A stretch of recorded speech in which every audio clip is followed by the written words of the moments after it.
नमस्कार, मैं राजकुमार मौर्य प्रखर इंडिया यूट्यूब मंच पे आपका स्वागत है। बहुत बड़ी खबर आ चुकी है समाजवादी पार्टी से। समाजवादी पार्टी ने 2024 के लोकसभा के चुनाव में बेहतर प्रदर्शन किया। उत्तर प्रदेश में 37 सीटें खुद जीती और 6 सीट कांग्रेस ने भी जीती। यानी कि कुछ सीटों पर समाजवादी पार्टी ऐसी हारी जिसकी आप कल्पना नहीं कर सकते थे। जो हो गया सो हो गया। लेकिन जो 37 सीटें सपा ने जीती है, सोनभद्र जिले की राबर्ट्सनगंज लोकसभा सीट है। छोटे लाल खरवार इनका नाम है।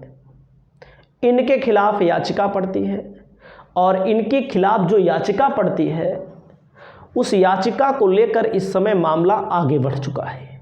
यानी कि इनकी सांसद सदस्यता एकदम से खतरे में पड़ चुकी है।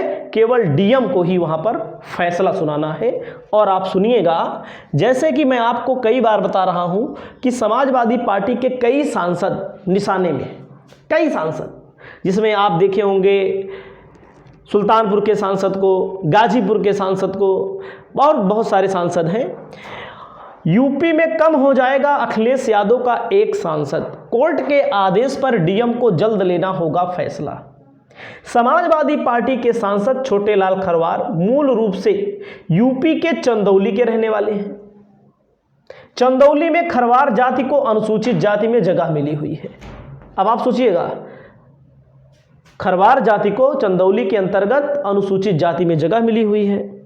और आगे सुनिएगा, इनके ऊपर आरोप है कि चुनावी हलफनामों में इन्होंने तथ्यों को छिपाया है। इलाहाबाद हाई कोर्ट ने उन्हें पहले ही नोटिस जारी कर जवाब तलब कर चुका है।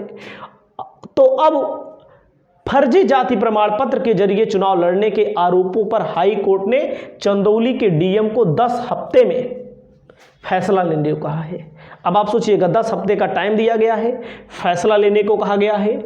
सपा सांसद खरवार पर आरोप है कि अनुसूचित जनजाति का होते हुए उन्होंने अनुसूचित जाति के लिए रिजर्व राबर्ट्सनगंज सीट से फर्जी जाति प्रमाण पत्र के जरिए चुनाव लड़ा था। अगर खरवार का जाति प्रमाण पत्र गलत पाया गया तो न सिर्फ उनकी लोकसभा सदस्यता निरस्त हो जाएगी बल्कि उनका निर्वाचन भी रद्द हो जाएगा।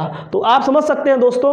और ये पहले भी भारतीय जनता पार्टी के सांसद रह चुके हैं इसी सीट से, तब ऐसा कुछ नहीं हुआ। अब जब समाजवादी पार्टी के सांसद बने हैं तब ऐसी कुछ चीज़ें आ रही हैं। और इनकी याचिका इनको सदस्यता रद्द करने के लिए रिंकी सिंह पिछले बार जो यहाँ से जीती थी उन्होंने याचिका डाली थी। अब समाजवादी पार्टी के लिए इस सीट पर डीएम के हाथों में सारा कुछ मामला आ चुका है। डीएम जो करेगा वही होना है। 10 हफ्ते का टाइम है। तो आप समझ सकते हैं कि 10 हफ्ते का मतलब 2-2.5 महीना, 2-2.5 महीने से ज़्यादा नहीं होगा। तो आप वहीं पर इनकी सदस्यता को लेकर के बहुत बड़ा खतरा है। और एक सांसद कम करने के जुगाड़ में है बीजेपी। और इसी सीट से ये रह चुके हैं, लेकिन अब सपा के सांसद हैं तो इनके साथ आप समझ सकते हैं क्या व्यवहार किया जा रहा है। उसके अलावा भी आप जानिए, ये जो राबर्ट्सनगंज सीट है अपना दल जीती थी, अपना दल अब की बार अपना दल की स्थिति कैसी खराब हुई ये सब आप जानते हैं। आपकी क्या राय है, आप लोग कमेंट करें।